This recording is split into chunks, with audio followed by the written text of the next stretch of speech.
Hello दोस्तों, स्वागत है आपका आपके अपने YouTube चैनल दिसार जीकेजीएस क्लासेस में। दोस्तों, आप सब लोग कैसे हैं? उम्मीद करते हैं आप सब लोग अच्छे होंगे, स्वस्थ होंगे, मस्त होंगे और अपनी तैयारी बेहतरीन तरीके से आप सभी कर रहे होंगे। दोस्तों, हम आपको आरआरबी एनटीपीसी अंडर ग्रेजुएट के आंसर की का सॉल्यूशन करवा रहे हैं, जिसमें दोस्तों आज हम आपको करवाने वाले हैं 14 अगस्त को थर्ड शिफ्ट में पूछे गए जीके के सारे क्वेश्चन। जितने भी ALP technician group D NTPC के स्टूडेंट है, इस वीडियो को जरूर देखिएगा। यहाँ से डायरेक्टली क्वेश्चन आपको रेलवे एग्जाम में देखने को मिलेंगे। दोस्तों, वीडियो अच्छा लगे वीडियो को लाइक कीजिए, शेयर कीजिए, कमेंट कीजिए। चैनल पर नए हैं चैनल को सब्सक्राइब कर लीजिए, बेल आइकन को प्रेस कर लीजिए पल पल की अपडेट के लिए। और दोस्तों, हमसे जुड़ने के लिए, क्लास की अपडेट के लिए आप हमारा टेलीग्राम चैनल ज्वाइन कर सकते हैं। टेलीग्राम चैनल का लिंक मैंने डिस्क्रिप्शन बॉक्स में आपको दे दिया है। चलिए दोस्तों, देर ना करते हुए स्टार्ट करते हैं आज का अपना सेशन।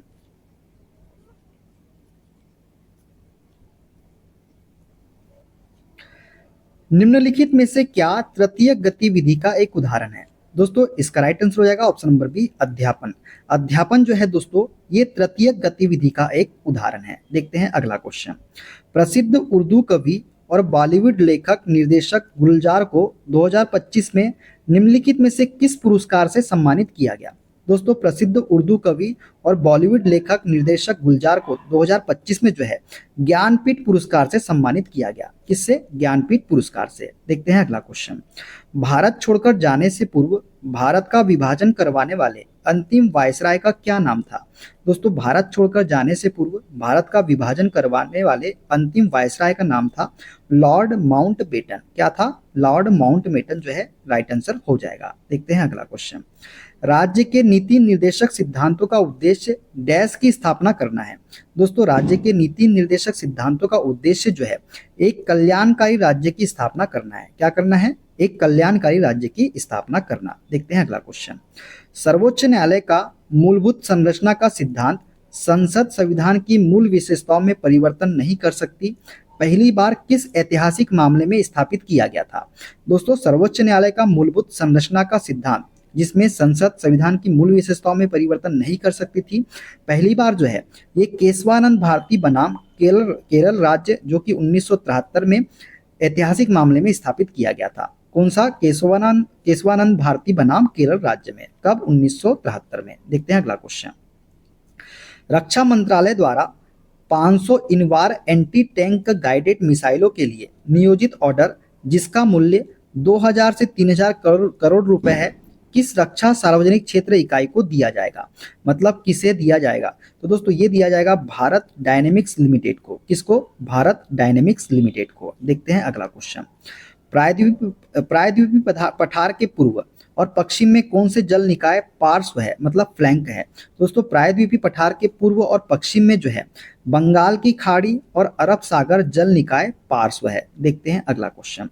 निम्नलिखित में से कौन सी बहुउद्देशीय नदी घाटी परियोजना है? तो दामोदर घाटी परियोजना जो है दोस्तों, ये बहुउद्देशीय नदी घाटी परियोजना है। देखते हैं अगला क्वेश्चन। निम्नलिखित में से कौन सा अधिनियम भारत में लोक अदालतों को विधिक प्रस्तुति प्रदान करता है? तो दोस्तों, विधिक सेवा प्राधिकरण अधिनियम 1987 जो है ये भारत में लोक अदालतों को विधिक परिस्थिति प्रदान करता है, मतलब लीगल स्टेटस प्रदान करता है। कौन सा? विधिक सेवा प्राधिकरण अधिनियम 1987। देखते हैं अगला क्वेश्चन। निम्नलिखित में से कौन सा संक्षिप्त रूप अपने अर्थ से सही सुमेलित है? तो दोस्तों, ये है सीडी, कॉम्पैक्ट डिस्क जो है ये अपने अर्थ से सही तरीके से सुमेलित है। ठीक है, देखते हैं अगला क्वेश्चन। मई 2025 में देश की रक्षा क्षमताओं को प्रबल करने के लिए भारत सरकार ने किस प्रमुख कार्यक्रम को मंजूरी दी है? तो दोस्तों, नए विमान वाहक पोतों का अधिग्रहण नए विमान वाहक पोतों का अधिग्रहण जो है, इसके लिए भारत सरकार ने क्या क्या दी है? मंजूरी दी है। तो इसका राइट आंसर हो जाएगा ऑप्शन नंबर सी वाला। देखते हैं अगला क्वेश्चन। बजट 2025 में लॉन्च किया गया आत्मनिर्भर ऑयल सीड्स अभियान निम्नलिखित में से किस पर केंद्रित है? तो दोस्तों, बजट 2025 में लॉन्च किया गया आत्मनिर्भर ऑयल सीड्स अभियान जो है ये तिलहन उत्पादन में आत्मनिर्भरता प्राप्त करने पर आधारित है या केंद्रित है। ऑप्शन ए इसका करेक्ट आंसर हो जाएगा। देखते हैं अगला क्वेश्चन। निम्नलिखित में से किसे 1991 के बाद से भारत के आर्थिक सुधारों का एक प्रमुख सामाजिक विकास परिणाम माना जाता है? दोस्तों, जीवन प्रत्याशा में सुधार जो है इसे 1991 के बाद से भारत के आर्थिक सुधारों का एक प्रमुख सामाजिक विकास परिणाम माना जाता है। देखते हैं अगला क्वेश्चन। मेक इन इंडिया पहल का उद्देश्य घरेलू विनिर्माण को बढ़ावा देना है। मेक इन इंडिया अभियान किस वर्ष लॉन्च किया गया था? दोस्तों जो मेक इन इंडिया अभियान है ये 2014 में लॉन्च किया गया था। कब? वर्ष 2014 में। देखते हैं अगला क्वेश्चन। मई 2025 में भारत में मनाए जाने वाले राष्ट्रीय प्रौद्योगिकी दिवस का विषय या थीम क्या था? तो दोस्तों ये थीम था यंत्र नई तकनीक अनुसंधान और त्वरण को आगे बढ़ाने के लिए युगांतर। क्या था? यंत्र नई तकनीक अनुसंधान और त्वरण को आगे बढ़ाने के लिए युगांतर। यंत्र का क्या है? Yugantar for advancing new technology research and acceleration. तो राइट आंसर क्या हो जाएगा दोस्तों इसका? ये हो जाएगा ऑप्शन नंबर सी वाला। ठीक है, देखते हैं अगला क्वेश्चन। छत्रपति शिवाजी टर्मिनस निम्नलिखित में से किस प्रकार की वास्तुकला शैली का प्रमुख उदाहरण है? दोस्तों छत्रपति शिवाजी टर्मिनस जो है ये इंडो सार्सेनिक, किसका? इंडो सार्सेनिक वास्तुकला शैली का प्रमुख उदाहरण है। कौन सा? छत्रपति शिवाजी टर्मिनस। देखते हैं अगला क्वेश्चन।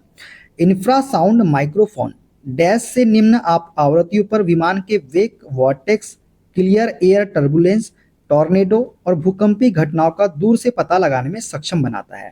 दोस्तों इंफ्रासाउंड माइक्रोफोन जो है ये 20 हर्ट्ज से निम्न आवृत्तियों पर विमान के वेग, vortex, clear air turbulence, tornado और भूकंपीय घटनाओं का दूर से पता लगाने में सक्षम बनाता है। देखते हैं अगला क्वेश्चन। 30 मई 2025 को किस राज्य ने उल्लास नव भारत साक्षरता कार्यक्रम के तहत 100% साक्षरता दर घोषित की जो PLFS द्वारा दर्ज की गई दर से अधिक है? तो दोस्तों ये राज्य है हमारा गोवा। गोवा राज्य ने उल्लास नव भारत साक्षरता कार्यक्रम के तहत 100% साक्षरता दर घोषित की जो PLFS द्वारा दर्ज की गई दर से अधिक है। देखते हैं अगला क्वेश्चन। यूरोपीय संसद में आयोजित 2025 समारोह में किस फिल्म को लक्स ऑडियंस अवार्ड से सम्मानित किया गया?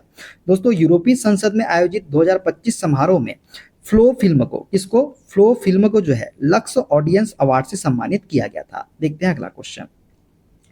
किस प्रकार के रोम को विनिर्माण के बाद केवल एक बार प्रोग्राम किया जा सकता है? तो पी रोम को जो है विनिर्माण के बाद केवल एक बार प्रोग्राम किया जा सकता है। ऑप्शन डी इसका करेक्ट आंसर हो जाएगा।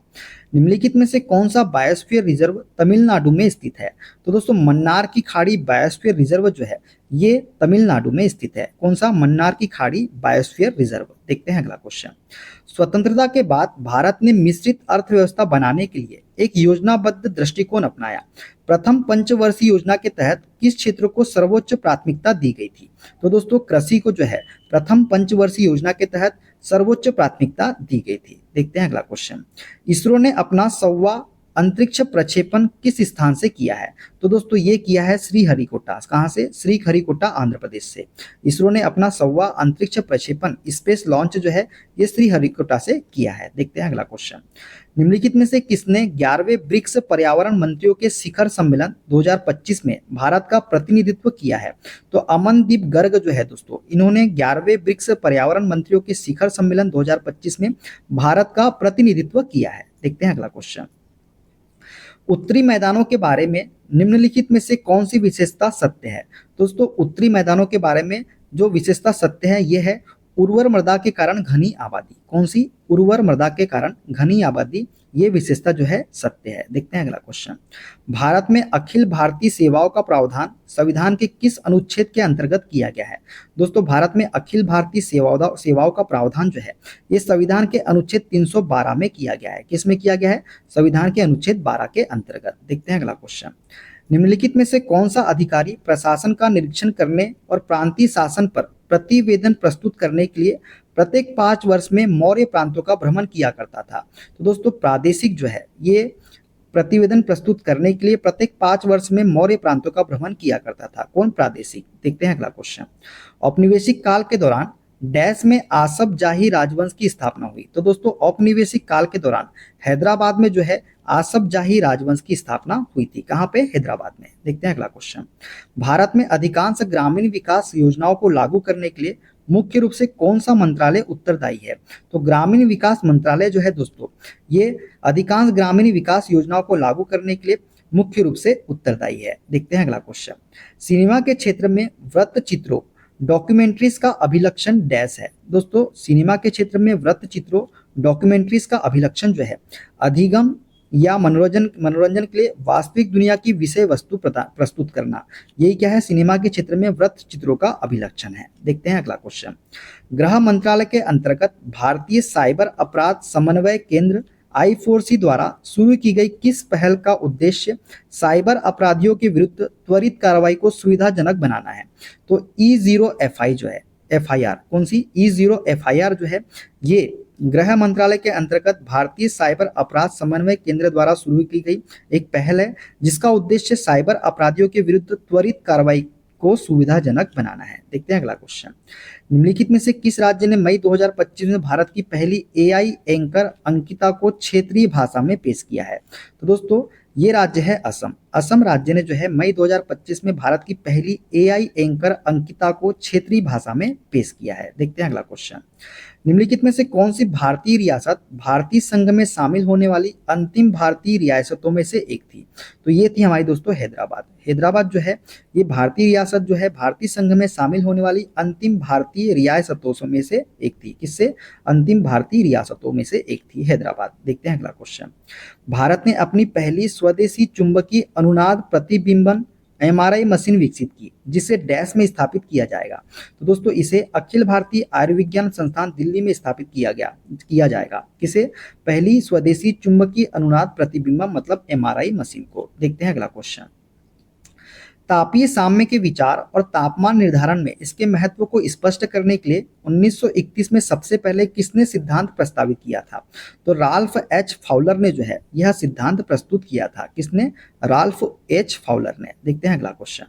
निम्नलिखित में से किस तारीख को प्रधानमंत्री नरेंद्र मोदी ने जिनेवा में आयोजित विश्व स्वास्थ्य सभा के 78वें सत्र को संबोधित किया था?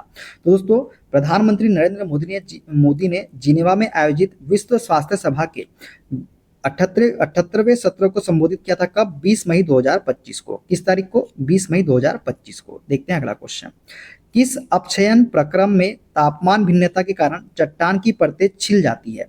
तो दोस्तों अपसल्कन में, किसमें? अपसल्कन में जो है ये एक प्रक्रम है अपसल्कन जिसमें तापमान भिन्नता के कारण चट्टान की परतें क्या हो जाती है? छिल जाती है। देखते हैं अगला क्वेश्चन।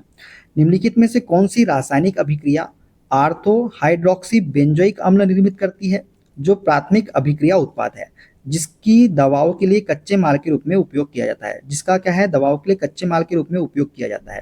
तो ये है कोल्बे अभिक्रिया। इसका उपयोग जो है दवाओं के लिए कच्चे माल के रूप में किया जाता है। ऑप्शन क्या हो जाएगा? डी इसका करेक्ट हो जाएगा। देखते हैं अगला क्वेश्चन। सन 1857 के विद्रोह के दौरान विद्रोही सिपाहियों ने किसे भारत का सम्राट घोषित किया था? तो बहादुर शाह द्वितीय को घोषित किया था विद्रोही सिपाहियों ने भारत का सम्राट। कब? 1857 के विद्रोह के दौरान। देखते हैं अगला क्वेश्चन। भारत के राष्ट्रपति का कार्यकाल कितना होता है? तो दोस्तों भारत के राष्ट्रपति का कार्यकाल जो है ये कितना होता है? तो 5 वर्ष होता है। तो राइट आंसर हो जाएगा ऑप्शन नंबर डी वाला। तो दोस्तों ये थे आज के सारे 40 क्वेश्चन जीके के 14 अगस्त के थर्ड शिफ्ट के। वीडियो कैसा लगा कमेंट बॉक्स में जरूर बताइएगा। मिलते हैं अगले वीडियो में। अपना ख्याल रखिए। Okay bye bye, take care.